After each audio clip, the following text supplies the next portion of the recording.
আমার জমানো পয়সায় আন্টির জন্মদিনে দেব বলে এই গিফটটা কিনেছি। আন্টি তোমার উপর খুব খুশি হবে আর আমাদের ভালো মন্দ খাওয়াবে, কি বলো? তার বলতে শুনলে তো লুসি, পুষি আন্টিকে গিফট দেবে।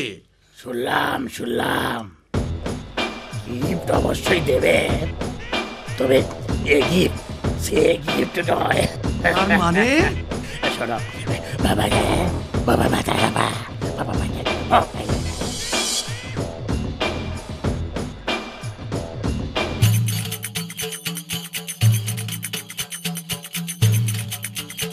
আন্টির জন্য আনা এই গিফটটা এই টেবিলে রাখি।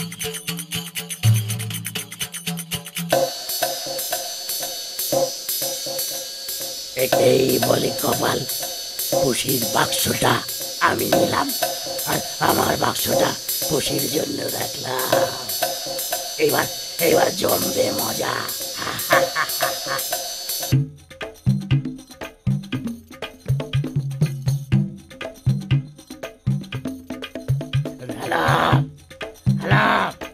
হ্যালো টম, সেই মজার দৃশ্যটা দেখার জন্য তুমি কিন্তু অবশ্যই উপস্থিত থেকো, হ্যাঁ, আন্টির জন্মদিনে।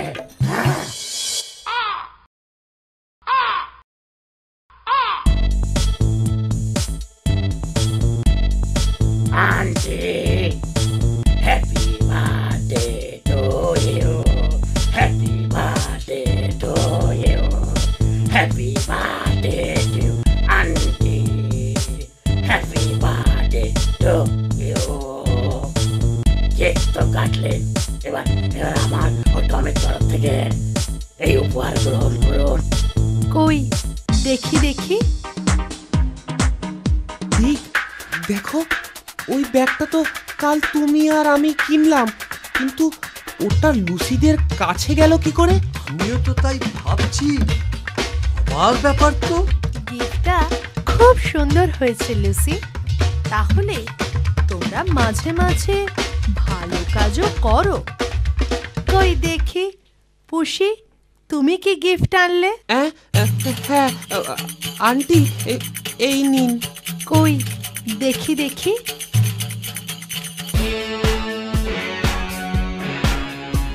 বটে, আমার সাথে মস্করা দেখাচ্ছে মজা।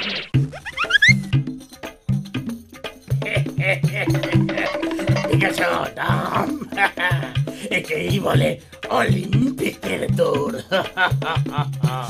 পুষিটাকে জব্দ করতেই হবে পুষি। এবার এমন মতলব আঁটবো যে ও বাক্স বদলের কথা চিরদিনের মতো ভুলে যাবে।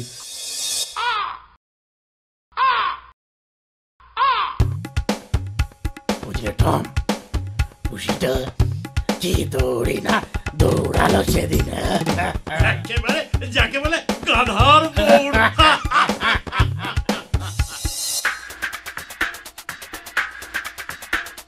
বুঝলে ঠিক, সেদিন আন্টির জন্মদিনে কিছুই দিতে পারলাম না, তাই এবার আন্টির জন্য এই সুন্দর ব্যাগটা দিয়ে লুসি আর টমকে হারিয়ে দেব। গিফটটা কিন্তু একেবারে সাবধানে রেখেও বন্ধু।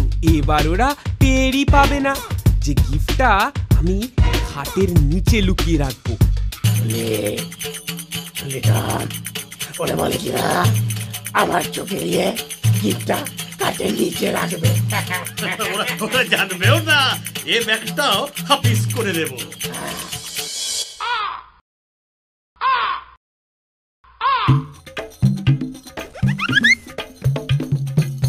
Good morning aunty.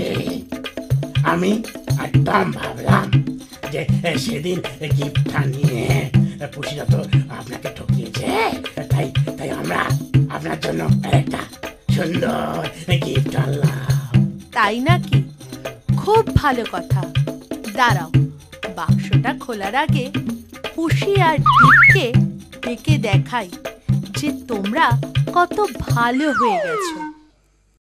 পুষি আর ডিক, তোমরা দেখো লুসি কত ভালো হয়ে গেছে। ওদের দেখে তোমাদের শেখা উচিত। কত ছাড়া মরকটের দল, এই তোমাদের উপহার। ও ও ও আমার নাকটা একেবারে ফাটিয়ে দিল। এবার আমি গ্লাভ ছাড়াই তোমাদের নখ ফাটাবো। ছেড়ে দিন আন্টি, ছেড়ে দিন। আর এমনটি হবে না। ছেড়ে দিন আন্টি। আগে তোদের নখ ফাটাই, তারপর নিশ্চয়ই ছেড়ে দেবো। ভারী মজার।